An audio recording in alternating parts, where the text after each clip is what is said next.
too shall pass. I'm not an addict, I'm just an ass. GERI PETITO taught the class. I'm not an addict, I'm just an ass. Love's the answer, the greener grass. I'm not an addict, I'm just an ass. One day at a time, free at last. When you don't know just what to do. Just what to do, just what to do. If what you're feeling is really true. Is really true, is it really true? Just keep your ideas safe and sound. Safe and sound, safe and sound. That's exactly how change is found. Change is found, change is found. I'm not an addict, I'm just an ass. And in time, this too shall pass. I'm not an addict, I'm just an ass. GERI PETITO taught the class. I'm not an addict, I'm just an ass. Love's the answer, the greener grass. I'm not an addict, I'm just an ass. One day at a time, free at last. Hello, everyone, and welcome to the GERI PETITO Show on HamiltonRadio.net. She's back. I'm back. So I have a really cool guest who's back, who just blows my mind, okay? Her name is THERESA, and she was on my show a year ago with her first book, okay, at 89 years old, Keepers of Golden Dreams. And I read it on the plane, coming home from Florida a year ago, crying the whole time because I felt like I was reading my dad's story, okay? Then she told me she was going to be writing book 2. So here she is at 90 years old with book 2, Living the Golden Dreams. Tell everyone your full name, sweetheart. My full name is, you want my middle name? Tell them your full name on your book. It's very long. That's okay. I'm going to give my confirmation There name. you go. Okay. There you go. It's THERESA Pauline Marie Phillips. There you go. Oh, no, I forgot the SIRAWSKY. I got married. Okay. The SIRAWSKY is my married name. There you go. So I wrote a poem for her a year ago, and I'm going to read it again. Yes. Okay, so let's do it. Loved it. THERESA, my guest here tonight will blow you away. At 89, she wrote her first book with so much to say. Part 2 is here now. It's almost done. The story is true on how it begun. THERESA SIRAWSKY is her name. Keepers of Golden Dreams brought her fame. First generation American, same story as my own dad, coming over to live here with all the trials they had. Her parents were from Slovakia, immigrated to the U.S. The turn of the 20th century, so their family could be blessed. She is a coal miner's daughter. In Pittsburgh she was born. The year was 1930, her parents tired and worn. THERESA had 12 siblings. Her mother was real tough. Her mother worked her butt off, so her children had enough. THERESA got married to George. 1950 was the year. Then they moved to Hightstown. Now families not so near. THERESA started having kids at the age of 22. At 42, her 7th kid, change of life baby, it's true. She ended up with 7 kids, 6 with college degrees. She finally got her license, a car, and a set of keys. 12 grandchildren THERESA has, and 14 greats. Baba, she's known as. You and hubby were married for 55 years. In 2005, he passed, a day filled with tears. In the 1970s, cut 2 gospel albums for fun, Hightstown Catholic Church, St. Anthony's, where it was done. On a trip to Italy with the church, she even touched the Pope, Pope John Paul II, with a photo of hope. I do. So I want to say I loved your book. Reading your story was off the hook. I read it on a plane and cried the whole book through, made me feel my family's pain. For that, I must thank you. We only hear their stories, but never really know the heartache they endured because they loved us so. They never shared their pain. They only shared their hope. America the Beautiful showed freedom in the scope. Even though my dad is gone, after reading your story, I then looked up at the sky, said, thank you, Dad, for glory. I can't wait for part 2. You really touched my soul. When I grow up, THERESA, to be you is my goal. God's looking down with joy. He's smiling so at you. The day you finally meet him, a hug he'll give to you. That's for you, sweetheart. Thank you. I love it. I love it. Mwah. I love it. So you're back, girlfriend. You did it. You said you am. were going to do book 2, and you did. It's- So It was just it was just it was more strenuous than the first book, because the first book was easier for me because I had all my siblings in the second book, and how they were, and I could have made it longer, but I just got so tired, and I said, this is gonna do, and if I do another book, it will be about the child of the golden dreams, and that would be me. But I hope everybody's waiting for this book, because when they read the first book, they were anxious to see how they got along, what they did when they came over.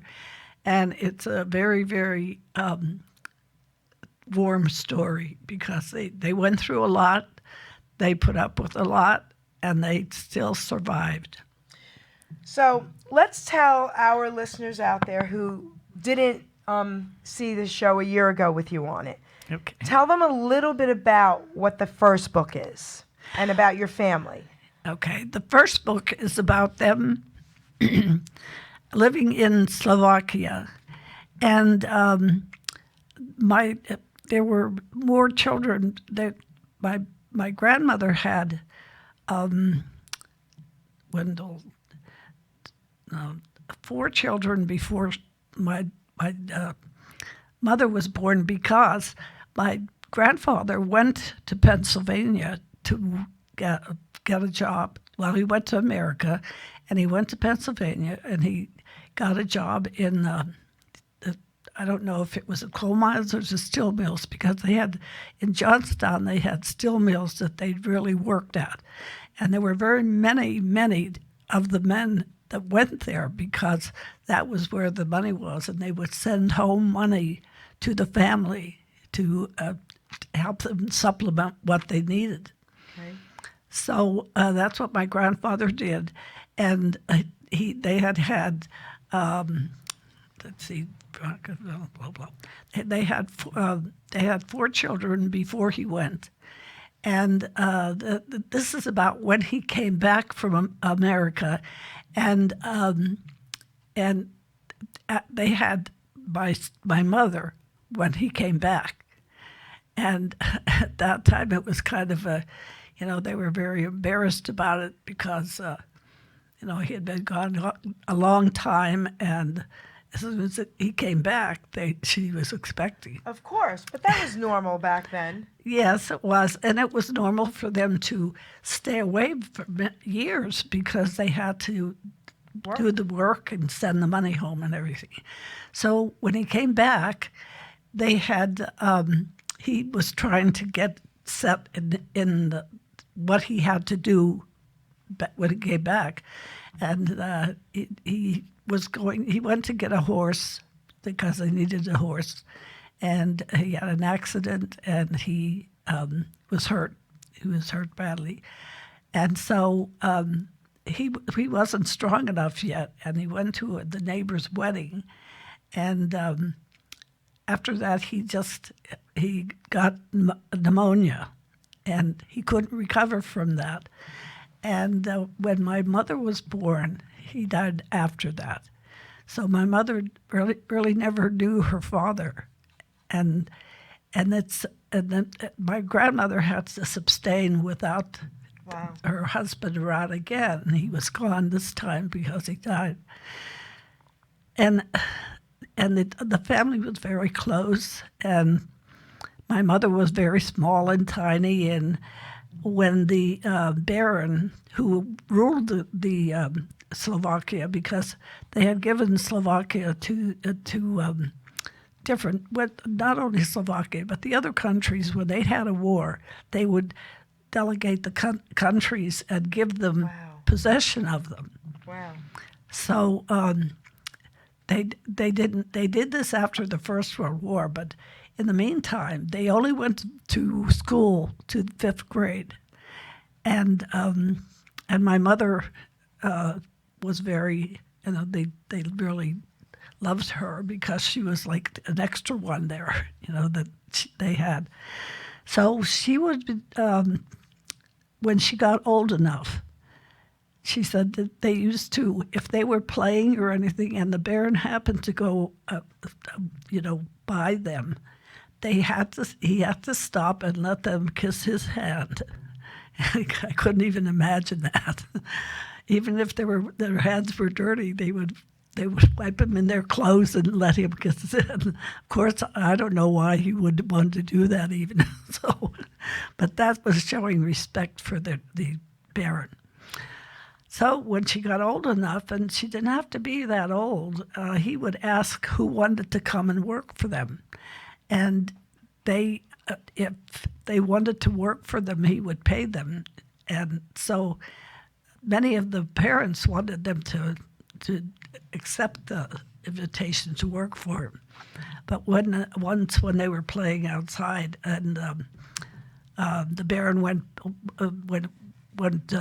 he was there, he went past them, and then he went back and he said, does anybody want to work for me? And my mother said, yes, she would. But her mother, when she went home and told her mother said, no, you can't. You're too small. You're too thin. You're going to break your back. Because at the time, when they wanted water, they would go to the creek that was very clear, and they would fill the buckets, and they had a thing on their shoulders that would hold a bucket on each end, and they had to carry it up to the I thought it was like a castle, but it wasn't. It was a very beautiful house, though, that they lived in. And they would fill the, wherever they needed the water, so that they would have what to drink, and then they had to bathe and whatever they had to do. So my mother defied her mother, and she said, no, I'm going to work. But her mother went with her to have the interview with them.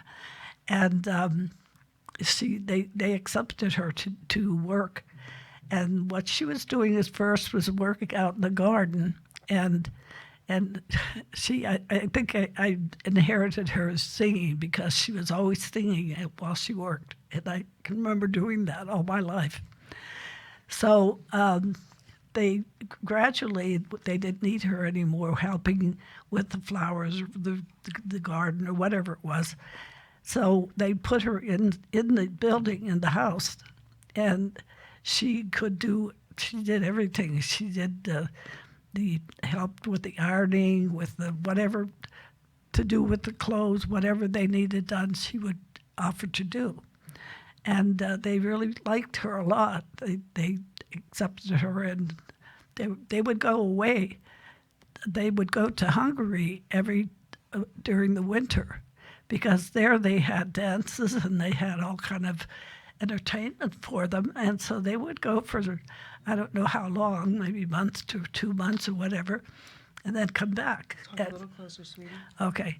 And when they came back, they would bring my mother, and I'm sure the rest of the ones that worked for them, all the like material and whatever else they could bring them. And they paid them. So my mother had money, and she brought it home to her mother, and they were so good to her, because even when they knew that my mother was a widow, my grandmother was a widow, so they would let her take food home for her mother, so that she wouldn't. Wow. Yeah. They were very kind to her. So she stayed there until she and my father fell in love. They used to go to the dances, and my father played the violin with the other men. And so when he saw her, when time passed, they fell in love, and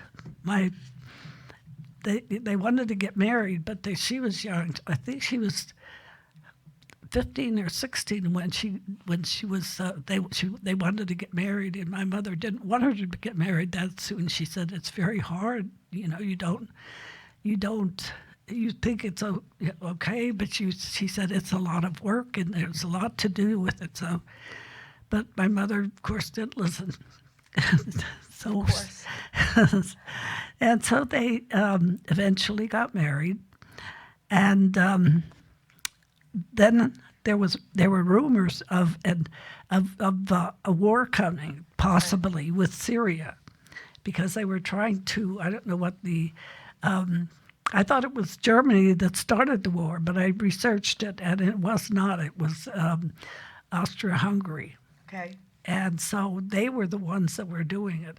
And it just kept getting worse. But in those days, even though they were young, they were allowed to go to the pub, the local pub. And they would go, at night sometimes. And after they got married, he would bring my mother to my grandmother's. And also, when they got married, they moved in with the man's family, and then they had to help out with that too. Hold on, I have a question about that. Wait, I'm sure we talked about this last year, but I forgot. So that was kind of like the thing, right? They moved in with the man's family, not the woman's. Not the woman's. Huh. And Okay. so that's what they did.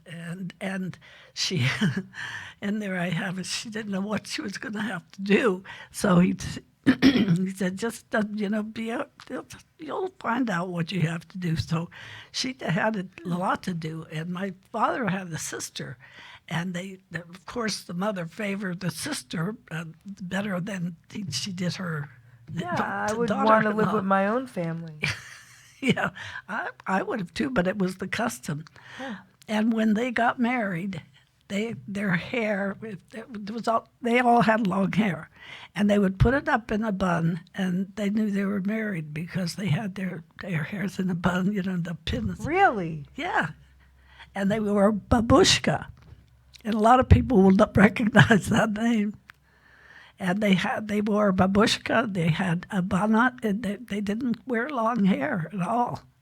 But I want everybody out there to understand something. This book is incredible, and it's not just about Slovak.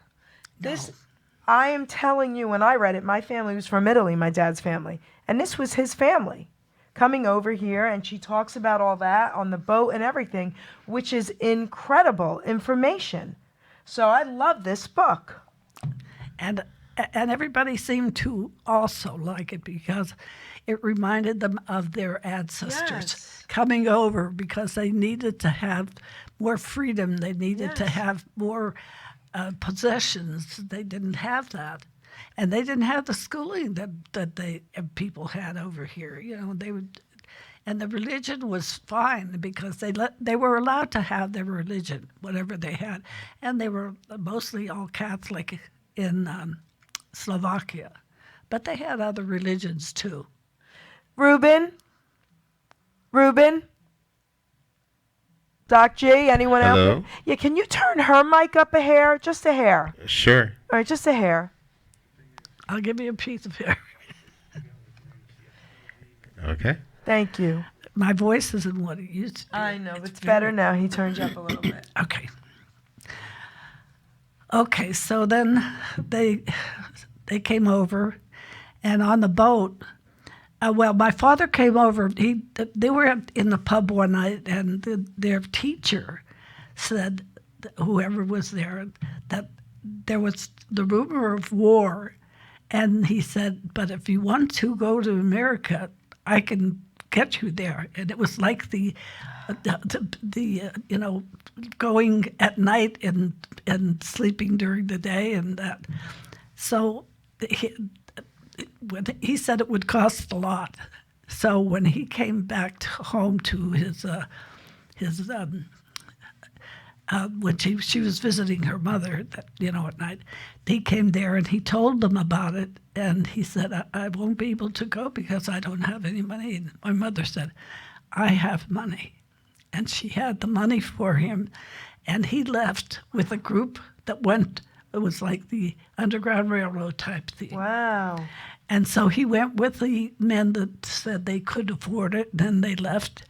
And then with the assumption that my mother and my grandmother would come afterwards. And so, excuse me. Have some water, sweetheart. Yeah. So, guys, this book talks about, everybody thinks, like I thought, they just got on the boat and came to America. That's not true. They were separated. Sometimes they didn't see who they were with until they landed, and maybe not even then at that point. Right? Right. And so when they said that they had to have, they went to the magistrate in the town, and they said they wanted to leave and go to America and join her husband there. And so he said, well, it's impossible. He said, look at all the names on the blackboard that they had already applied for it. He said, you're never going to get there because they have too many people on the list. And he said, the only way you're going to be able to go is to go get a letter from the Baron. And so my mother, they were so disappointed, they thought they would never be able to go.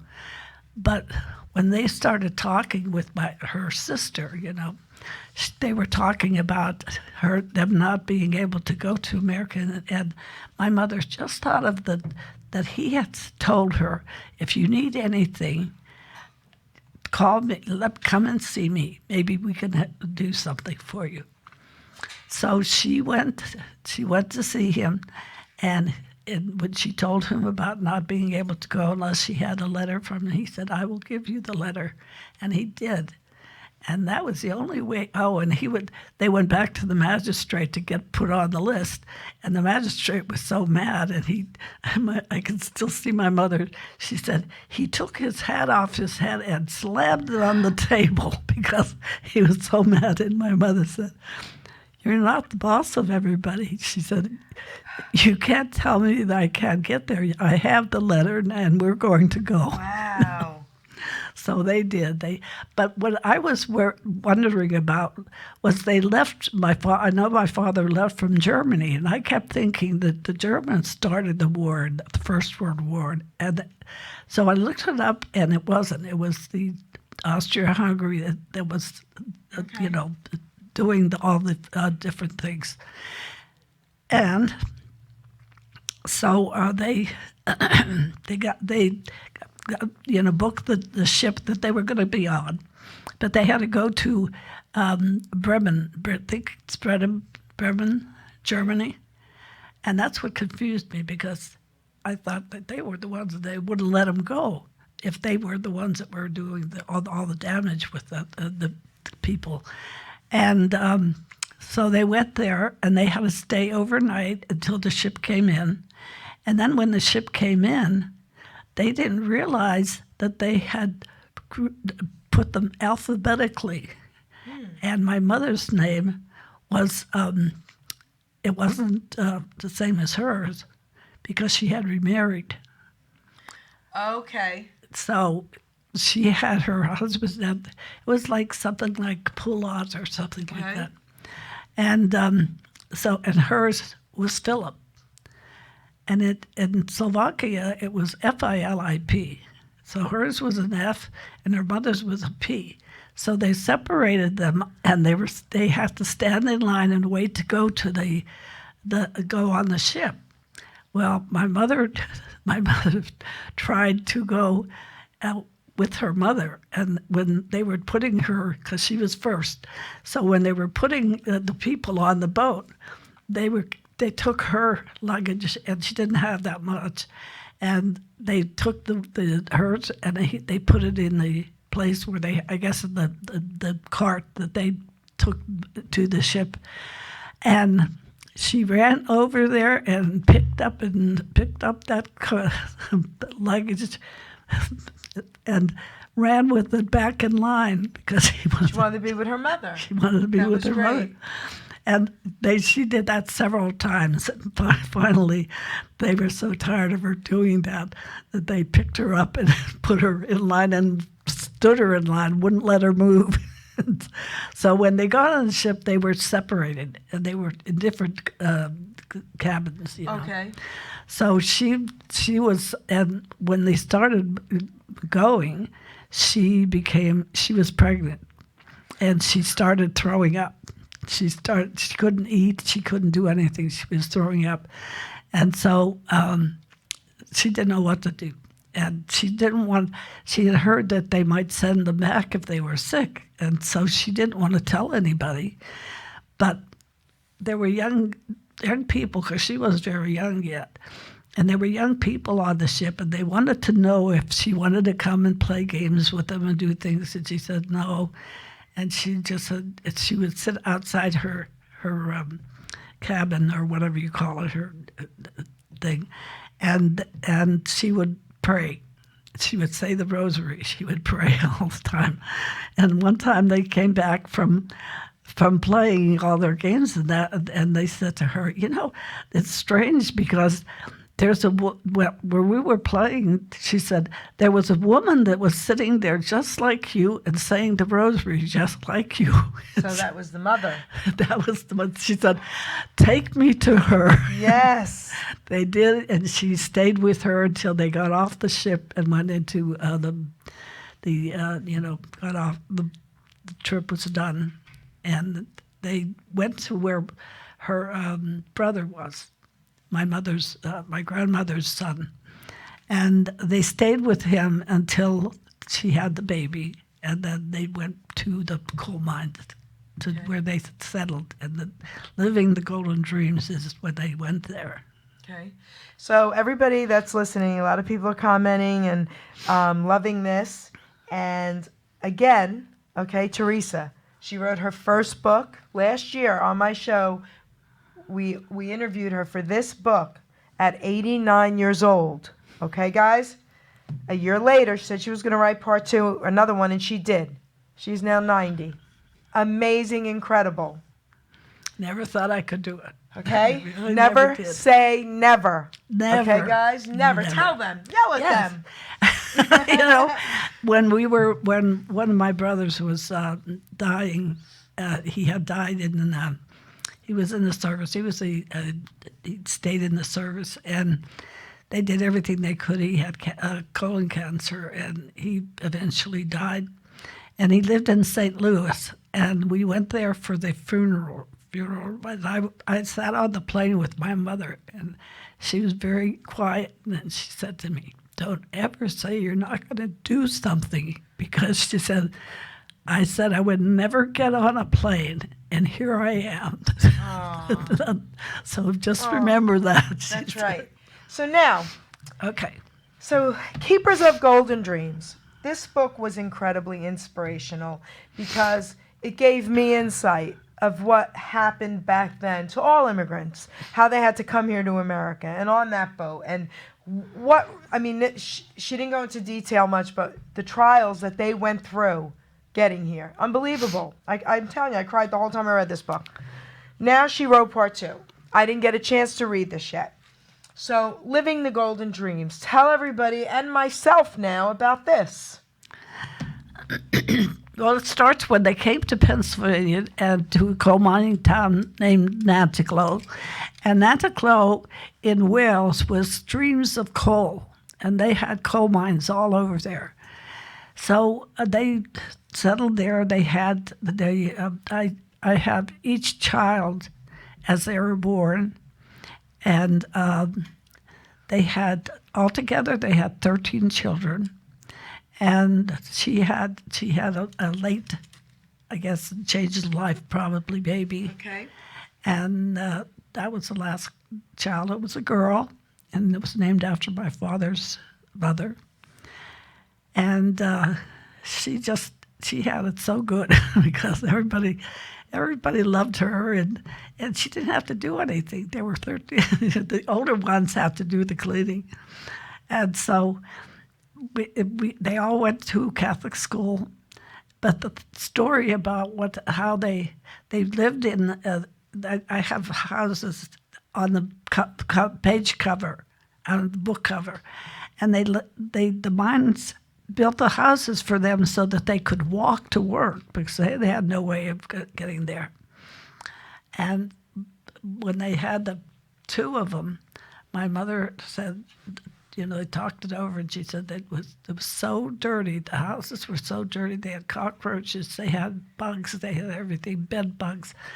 And she said, she talked to my father and said, we have to get out of here. She said, they're hurt. Well, you'd see how when they come, my father had a brother that was living there, and my mother had a sister that was living there. So she wanted to, he had money. What he was doing was he had bought a farm, and he moved from Naniglo, and then he had all the things that they had, the milk and the butter and everything. He would come with his wagon, and he would sell it to all the little towns there. Oh, okay. So he had money. So my father, they decided to ask him if he would they could borrow $500 to build a house. $500 to build a house? And I bet it was a nice house. It was, and it's still there. I wish I could have brought the pillows. My daughter made a pillow with where the house I was born in, and all the children were born in that house. But it was November. She was expecting another child, so she wanted to have it. She wanted to have it in the house that they would build, because then she could have control of how it was clean or everything else.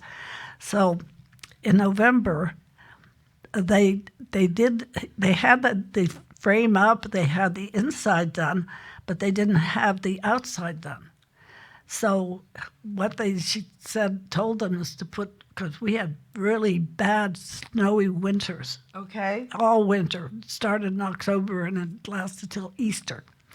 So she had them put tar paper on the outside, and they had to wear their heavy coats or whatever they had and blankets to keep warm. Now, where was this at? Tell everyone This where. was in Naniglo, where Okay. the complete story is from Naniglo, Okay. and that was the coal mining town that they lived in. So it was one of the worst winters they had, and she said that she thought they wouldn't survive it, but they did survive, and it was just so hard for them. But they lost 2 babies, Oh, wow. and they lost a daughter who was in 3rd grade, I think she was, and she. It takes a while to tell a story of that, Sure. And then I was I think 9 months old when. And they were your siblings? Yes. Yes. And they had named her after my mother, Helen. And when she died, I looked they said I looked just like her. So my mother she had, every time she looked at me, she could see her Sure. daughter who died. Sure. And but the 2 babies that died, the rules of the church were so terrible, and you didn't realize they were, So when the first one died, he had double pneumonia, and he died from that. And I can remember that. I was 3 years old, but I remember that incident, when he died. And I don't remember anything else, but I heard somebody crying down we had an upstairs. And I heard somebody crying, and I didn't know what it was. I was only 3, but I came to, and the stairs were closed. They weren't open. So I walked down them, and I turned the corner, and I saw my mother and father standing by the table in the dining room, and they were crying, and there was a priest there, and he was saying prayers over my little brother, Okay. and my father motioned for me to come and give him a kiss, and I shook my head no, and I went back upstairs. That's all I remember about it. I don't remember anything else. And so, that I always regretted that because I thought maybe I could have, made him feel a little better. But I didn't know what was going on. I was only 3. And then the second boy that died when he was being born, he was turned the wrong way. And it was a new doctor that my father was able to get to come to the house because they couldn't do anything. And the doctor had to turn him, and he was new. And so he kept turning and turning. And when he was born, the cord was wrapped around his neck. Okay. And so he died. And so they had to put him, they named him Thomas, they had to put him in a separate part of the cemetery. It was right on the edge of it was like a creek that ran past there. And there was like a gully. It was like a gully, and they had to bury him over there because he was born, the doctor said he was dead. Excuse me, when he was born, he was dead. So because of that, they had to put him in a separate place? Yes. They had to put him in a place that they called limbo, and that he would never see God, but he would be happy in heaven all the time. He would see God. Yeah. You know that, right? Yeah. Yes. But he would not go to heaven. He was a baby, right? Yep. He's in heaven. Yes. Regardless of what religion says. That's exactly. He's in heaven. He was a baby. But you know what? They were so involved in believing everything. Right. And so they buried him on the edge. And my sister Helen, who died, that's a long story, and you'll read it. Okay. But when she died, she didn't make her first communion yet.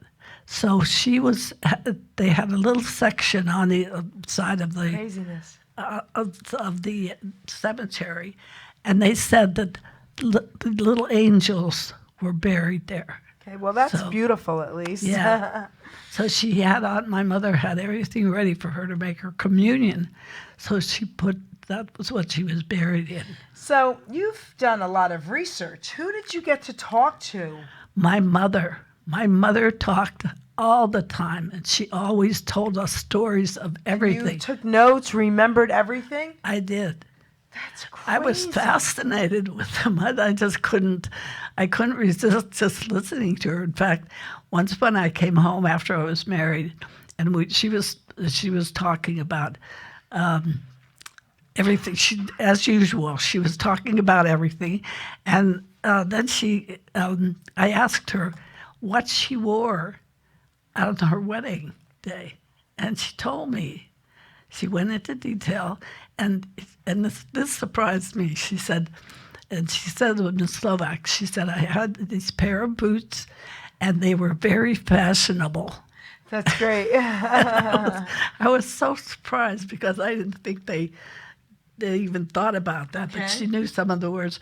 And she would say, she went to school. We had a high school that was around the corner, and she did go to classes for a while, but she was always pregnant and having a baby, so she couldn't go that often. But she learned how to speak English. Okay. My father never did really learn how to speak English because he was working all the time. But she said she didn't say her syllables right. She would call it syllable. And she said, ambulance. And we'd laugh and she'd say, you're making fun of me. We said, no, we're not. We're just, we do keep talking like that, because she was but she talked all the time. So we talked about what she wore for the wedding. And then she got on another subject. Then she kept talking, and I said, "Mom, remember what you were saying before you told me that?"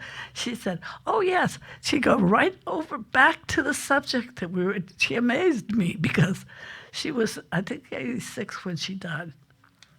she had this memory of everything. Did you tell your mom that you were going to be writing books? Oh, no, but this is another funny thing. I started writing it quite a few years before, but you have to write down everything, and then if I typed it and I made a mistake, I had to do everything, almost everything over again. So I kept writing and writing, and so one time when I got up earlier than her, and my father was dead by then, so she got up, and I went on the porch and I was writing the book, and I went to the end of the chapter where he comes home and,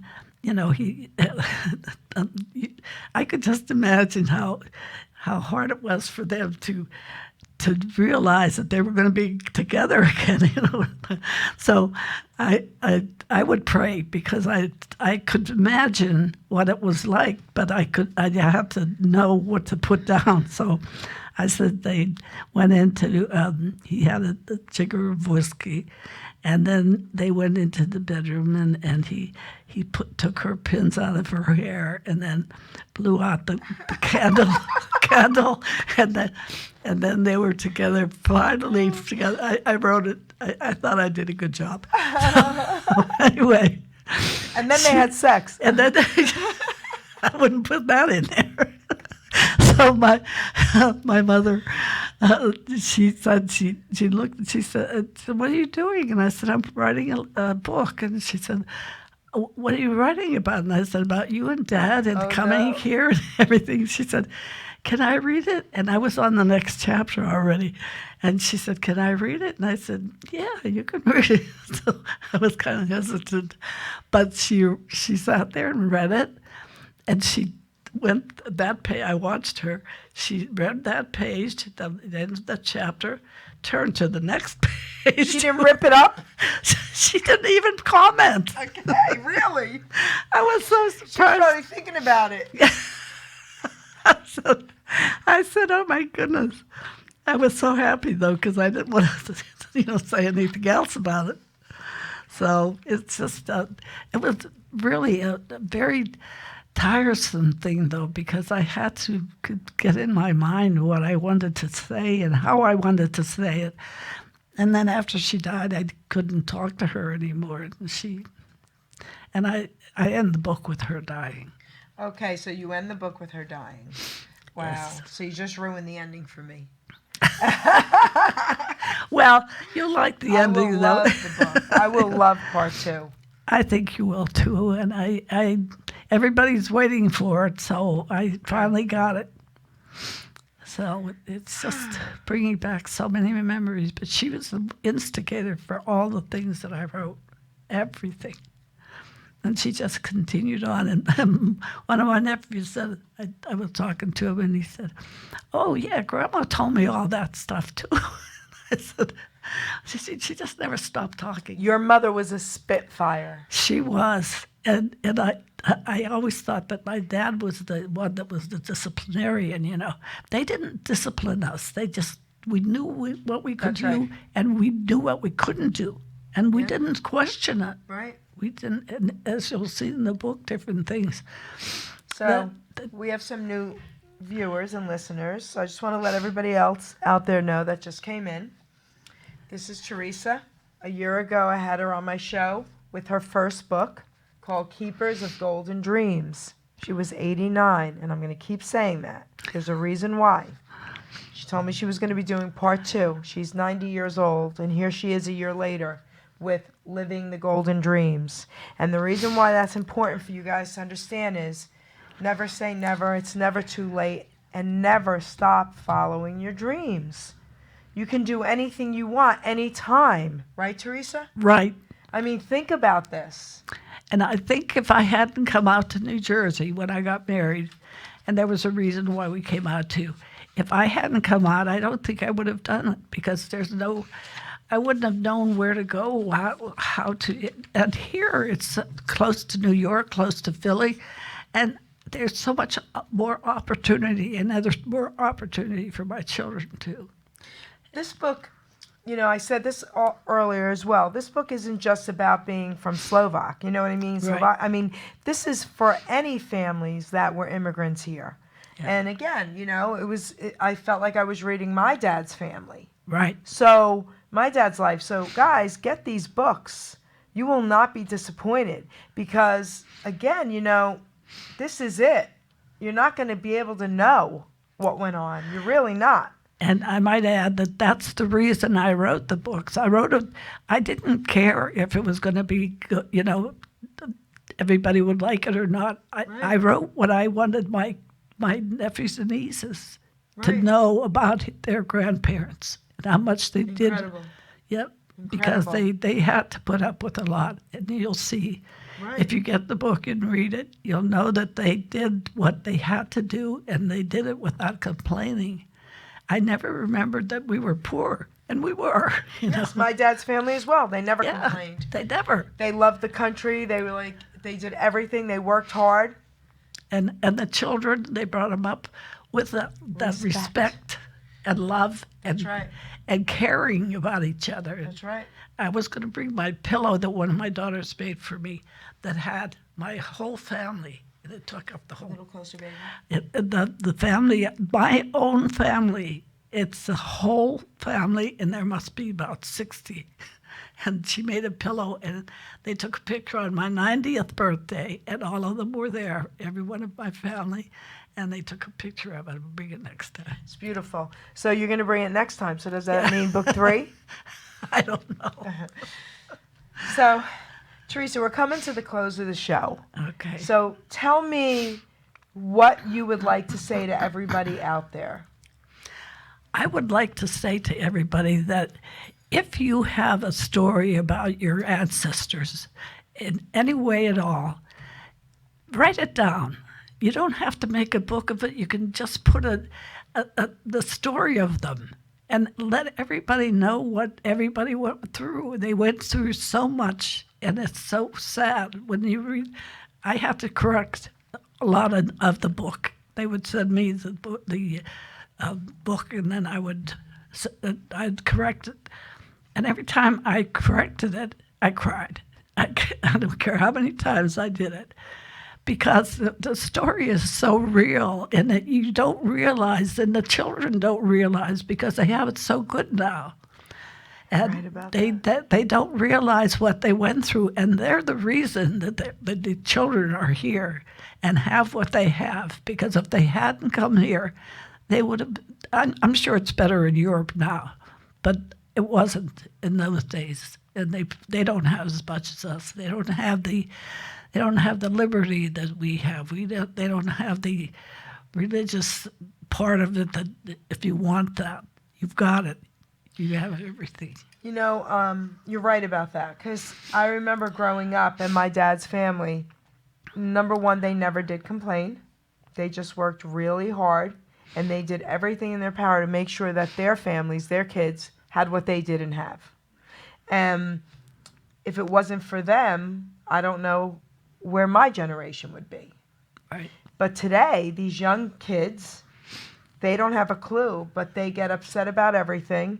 They don't know how to handle anything, and everything is incredibly stressful, and they complain about everything. It's so different. It even makes me crazy. Yeah. I'm going to be 60 years old next year, and it makes me crazy. I'm not even your age, but I see the difference. Oh, yes. It's terrible. Children don't have the respect that they should have. There's some that do. Yes, there are some. To bring them up right. Yeah. But they don't have the knowledge that you can't have everything you want. And I think so many of them think that they're entitled. They're entitled. Nobody wants to Yeah. work hard. It's crazy, right? It is. And another thing that I want to stress is when we were growing up, we weren't the center of everything. Everything nowadays, kids are the center, and they're number one, and they get what they want, and if they don't, They cry. yeah. Well, I cried too, but I didn't get far with that. And my mother was so patient, thank God. And they treat them like they're gold, and they're just a product of them. And if they would bring them up right, then this world would be a different place. You're right, Theresa. You're Yeah. absolutely right. So I don't know what you can do. All I do is pray. Yeah. I pray all the time. That's right. Yep. Wow. So, thank you. Oh, thank you. Thank you for being back and with book number 2. And if I can, I'll make book number 3. Imagine that. Incredible. It would just be about my experiences, but I lived a full life. I really did. And a good life. And believe me, I don't have much money, but I am just so blessed with what I have and my children and everything. It just amazes me that I got this far, and I am grateful for it. And now you're an author, sweetie. Yes, I am. Isn't that cool? I can't believe that either. Isn't that so cool? That's cool. It's cool. That's really cool. I love it. And even to have met GERI and doing what she's doing, I would have never believed that either, because I don't, I do nothing, and I knew nothing about publishing or anything, and it was a lot of work, because I had to know what to say and what to do and where to go, and some people would tell me where to go. I know. But it didn't stop you, and you did No, it. it didn't. And I have the most beautiful, wonderful children in the whole world. That's right. I do. That's right. You do. And that's how you and I met. Yes. My daughter, Yes. Kathy. Yep. She approached me from Daphne's Diner, and she said, "Hey, GERI, can I ask you a favor?" I said, "Sure." She said, "My mom just wrote her book. Can she be a guest on your show?" I said, "Sure." I said, "What's the book called?" And she told me. She said, "I'm going to bring you the book." And she did. And I said, "How old's your mom?" And she told me. And I said, "Excuse me?"